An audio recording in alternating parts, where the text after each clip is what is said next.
తాకట్టులో ఉన్న బంగారాన్ని విడిపించి ఆ రోజు ఆన్లైన్ రేటుకే మేము కొంటాం. Sharma gold company. నమస్తే, వెల్కమ్ టు సుమన్ టీవీ. నేను మీ యామిని. ప్రస్తుతం మనతో ఉన్నారు ప్రముఖ ఆధ్యాత్మికవేత్త, ప్రముఖ జ్యోతిష వాస్తు పండితులు సుభాష్ శర్మ గారు ఉన్నారు. గురుగారితో మాట్లాడి మనకున్న సందేహాన్ని అడిగి తెలుసుకుందాం. నమస్కారం గురుగారు. శ్రీమాత్రే నమః. గురుగారు, ఇప్పుడు ఆశ్లేష నక్షత్రంలో జన్మించిన వాళ్ళ స్వభావం కానీ వాళ్ళ మానసిక పరిస్థితి కానీ అసలు ఏ విధంగా ఉంటారండి? ఇంకా చూడ్డానికి కూడా తప్పకుండా తెలియజేస్తాను. ముందుగా ప్రేక్షకులందరికీ శ్రీమాత్రే నమః, శ్రీ గురుభ్యో నమః. జ్ఞానినాంనపి చేతాంసి దేవి భగవతి హిత బలాయ కృష్ణమోహాయ మహామాయ ప్రయశ్చతి. ఆశ్లేష నక్షత్రం. ఆశ్లేష నక్షత్రానికి అధిపతి బుధుడవుతాడు. ఆశ్లేష నక్షత్రం అంటే సర్ప నక్షత్రం అని కూడా తెలియజేస్తూ ఉంటారు. అయితే ఆశ్లేష నక్షత్రంలో పుట్టినటువంటి వారు చాలా మృదు స్వభావులు, అందమైనటువంటి వారుగాను, అలాగే వాళ్ళని చూస్తే అట్రాక్షన్ తొందరగా అయిపోయేటటువంటి వాళ్ళ యొక్క శైలి అనేటటువంటిది అలా ఎక్కువగా ఉంటూ ఉంటుంది. అయితే ఆశ్లేష నక్షత్రము అని అంటేనే గనక వీళ్ళు పుట్టుకతోనే అదృష్టవంతులు అని కూడా చెప్పుకోవచ్చు. బికాజ్ ఎందుకు అంటే గనక వీళ్ళ యొక్క తెలివితేటలు కానివ్వండి, మానసిక స్థైర్యం కానివ్వండి, చాలా ఎక్కువగా ఉండేటటువంటి లక్షణాలు ఈ యొక్క ఆశ్లేష నక్షత్ర జాతకులకు ఎక్కువగా ఉంటూ ఉంటాయి. అలాగే వీళ్ళది సర్ప నక్షత్రము కావటము చేత వీళ్ళు పగపడితే గనక, వీళ్ళు ఎవరైనా శత్రువు అనుకుంటే గనక వాళ్ళను జయించేంత వరకు, అంటే వాళ్ళను కష్టపెట్టేంత వరకు, వాళ్ళు ఇబ్బంది పెట్టేంత వరకు, అయ్యో వీడితో ఎందుకు పెట్టుకున్నాము అనేటటువంటి రీతి వరకు తీసుకొచ్చేంత వరకు ఆశ్లేష నక్షత్ర జాతకులు అస్సలు వదిలిపెట్టరు. అలాగే వీళ్ళకు సహనము ఎక్కువే, కోపము ఎక్కువే, రెండూ కూడా సమపాలల్లో ఉండే నక్షత్రాల్లో ఆశ్లేష నక్షత్రం ఒకటి. అలాగే వీళ్ళు చాలా మట్టుకు అట్రాక్షన్, అంటే స్త్రీ వ్యామోహం కలిగినటువంటి వారిలో ఆశ్లేష నక్షత్ర జాతకులు ఒకరు అని చెప్పుకోవచ్చు. అంటే స్త్రీలతో సంబంధాలు ఎక్కువగా పెట్టుకునేటటువంటి వారు, స్నేహ సంబంధం కావచ్చు, ఇంకా ఇతర సంబంధాలు కావచ్చు, ఇలా ఎక్కువగా అంటే స్త్రీతో ఎక్కువ సంబంధాలు పెట్టుకునేటటువంటి వారిలో ఆశ్లేష నక్షత్ర జాతకులు ఒకటి అని చెప్పుకోవచ్చు. అలాగే వీళ్ళు చూడడానికి చాలా అందంగా కనిపిస్తూ ఉంటారు. ఎవరు చూసినా ఇష్టపడదాము అనేటటువంటి రీతిలో ఉంటూ ఉంటారు. వీళ్ళ యొక్క లైఫ్ స్టైల్ కానివ్వండి, వీళ్ళ యొక్క ఎక్కువ చేసేటటువంటి అలవాట్లు కానివ్వండి, ఎవరైనా ఇష్టపడేటటువంటి తత్వం కలిగినటువంటి వారు ఆశ్లేష నక్షత్ర జాతకులు. అయితే వీళ్లకు 32 సంవత్సరాల వరకు వీళ్ళ జీవితం స్వేచ్ఛా జీవితంగా ఉంటుంది. స్వేచ్ఛ మీన్స్ వీళ్ళు ఇష్టం వచ్చినటువంటి రీతిగా ఉండవచ్చు. కానీ ఆఫ్టర్ మ్యారేజ్ అయ్యింది అని అంటే గనక వీళ్ళ జీవితంలో ఎన్నో రకాలైనటువంటి ఇబ్బందులు ఏర్పడుతూ ఉంటాయి. బికాజ్ ఎందుకు అంటే ఆశ్లేష నక్షత్ర జాతకులకు వివాహ విషయంలో చాలా ఇబ్బందులు వస్తూ ఉంటాయి.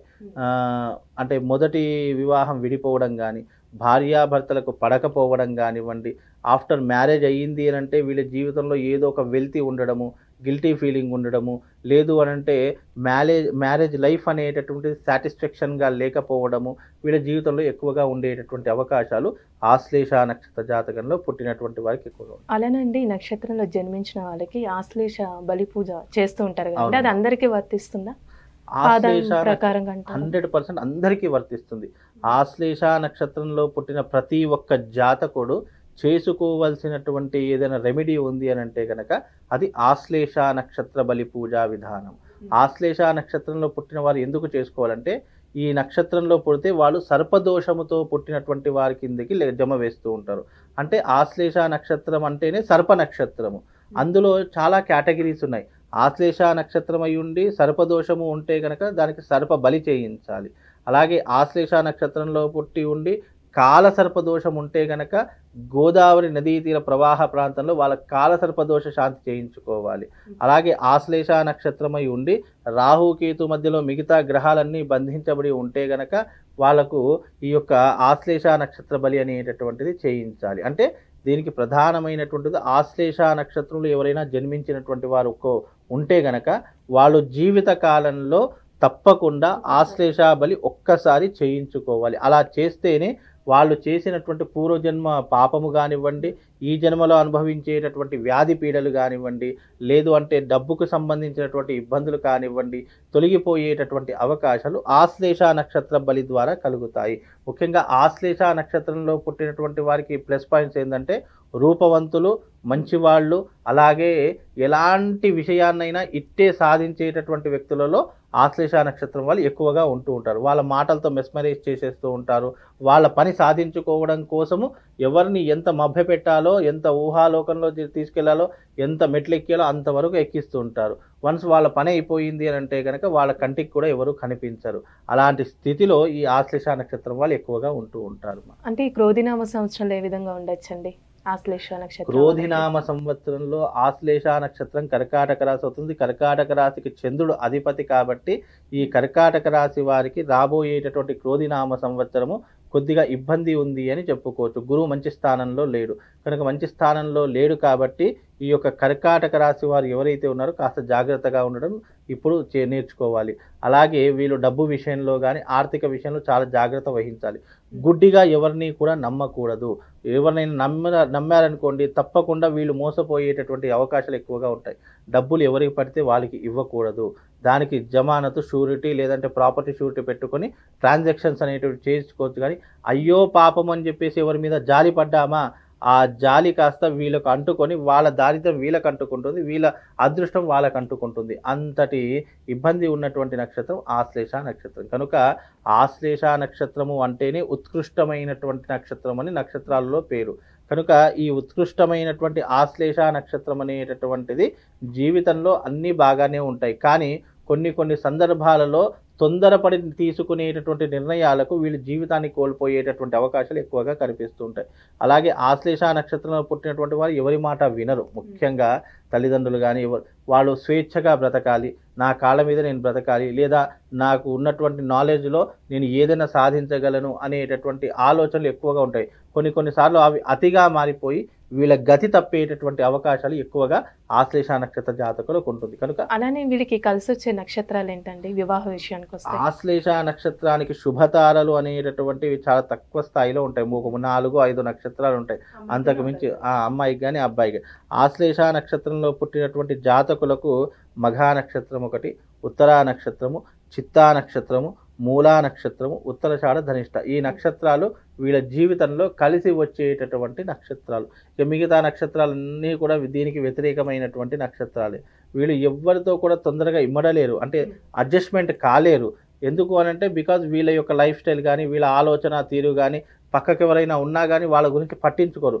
వీళ్ళ ఆలోచనలో వీళ్ళే ఉంటారు. కనుక ఈ ఆశ్లేష నక్షత్ర జాతకులు ఎవరైతే ఉన్నారో వాళ్ళు వీలైనంత వరకు ఆశ్లేష బలి పూజను చేయించుకోండి. అది ఎవ్రీ మంత్ ఆశ్లేష నక్షత్రం వస్తుంది. ఎప్పుడైతే ఆశ్లేష నక్షత్రం వస్తుందో ఆ టైంలో ఆశ్లేష బలి పూజలు అనేటటువంటివి జరుగుతాయి.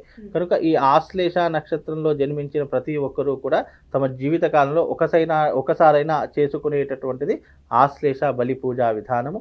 ఈ రెమెడీ ఒక్కటి చేసుకోండి, మీ జీవితం అంతా కూడా హ్యాపీగా ఉంటుందండి. అలానే వీళ్ళు కలిసి వచ్చే రంగు కానీ నెంబరు ఎలాంటి దైవాన్ని ఆరాధిస్తే మంచిదండి? వీళ్ళకు అదృష్ట రంగు వచ్చేసి గోల్డ్ కలర్ ఒకటి, వైట్ కలర్ ఒకటి. ఈ రెండు అదృష్టమైనటువంటి రంగులు వీళ్ళకు. అలాగే వీళ్ళకు అదృష్ట సంఖ్యలు వచ్చేసి 2, 3, 5 ఈ 3 కూడా వాళ్ళకు కలిసి వచ్చేటటువంటి సంఖ్యలు. అలాగే వీళ్ళు ఎక్కువగా బుధవారం పూట ఏ పని కూడా ఆచరించకూడదు, ఏ పని చేయకూడదు, కొత్త ఊళ్ళకు ప్రయాణాలు చేయకూడదు. ఎందుకంటే ఘాతవారం బుధవారం అవుతుంది కాబట్టి బుధవారం రోజున ఎలాంటి పనులు చేయకుండా ఎవరి ఇంటి పట్టున ఉంటే వాళ్ళకు చాలా ఉత్తమమైనటువంటి మార్గము. అలాగే ఈ ఆశ్లేష నక్షత్రం అనేటటువంటి ఉత్కృష్టమైనటువంటి నక్షత్రం కాబట్టి ఈ నక్షత్రంలో ఎవరైనా జన్మించిన వారు పుట్టిన వారు ఉంటే తమ జీవితకాలంలో ఒక్కసారి వయసుతో సంబంధం లేదు, మళ్ళీ దానికి ఏ వయసు అయినా సరే తమ జీవితకాలం బ్రతికి ఉన్నాము ఆశ్లేష నక్షత్రం వాళ్ళు అంటే తప్పకుండా మీరు వెళ్ళి ఆశ్లేష బలి పూజలు చేయించుకోండి. ఆశ్లేష బలి అనేటటువంటిది ఆ నక్షత్రంలో పుట్టిన పిల్లవాడి దగ్గర నుండి పండు ముసలి వరకు ఎవరైనా చేసుకోవాలి. ఏదైనా పెళ్ళైనా పెళ్లి కాకపోయినా యాక్చువల్ ఆశ్లేష నక్షత్రంలో పుట్టినటువంటి వాళ్ళు మోస్ట్ ఆఫ్ ది ఎక్కువగా ఎవరినైనా ఇష్టపడేటటువంటి అమ్మాయిని అంటే లవ్ మ్యారేజెస్ ఎక్కువ చేసుకుంటారు తప్ప ఇక తల్లిదండ్రులు చూపించేటటువంటి సంబంధాన్ని అయితే ఎక్కువగా చేసుకోరు. రాబోయేటటువంటి జనరేషన్లో కూడా ఆశ్లేష నక్షత్రం అంటే వీళ్ళు తప్పకుండా ఎవరినైనా ఇష్టపడేటటువంటి లక్షణం. అది కూడా ఎలా ఉంటుంది, ఒక్కరిని ఇష్టపడడు, 2, 3, 4 ఇష్టపడతాడు. అందులో దైవానుగ్రహంతో ఒక్కరిని సెలెక్ట్ చేసుకొని ఆ రకమైనటువంటి విధానాన్ని అలవాటు చేసుకుని ఎవరినైనా ఒక్కరిని మాత్రం వివాహం చేసుకుంటారు. ఆ వివాహం అయిన తర్వాత కూడా గొడవలు, చిక్కులు, ఇబ్బందులు, డబ్బు కోసమో, కుటుంబం కోసమో, అక్కా చెల్లెళ్ళ కోసమో, బంగారం కోసం దేనికొక దానికి ఇబ్బందులు అనేటటువంటివి నడుస్తూనే ఉంటాయి. కనుక ఇలాంటివి ఫ్యూచర్లో రాకుండా ఉండడానికి ఆశ్లేష బలి పూజ అనేటటువంటిది వీళ్ళు చేసుకుంటే సరిపోతుందమ్మా. చాలా చక్కగా తెలియజేశారండి. ధన్యవాదాలు. శ్రీమాత్రే. సుమన్ టీవీలో మీ పర్సనల్ అండ్ బిజినెస్ ప్రమోషన్స్ కోసం కింది నెంబర్కి కాంటాక్ట్ చేయండి.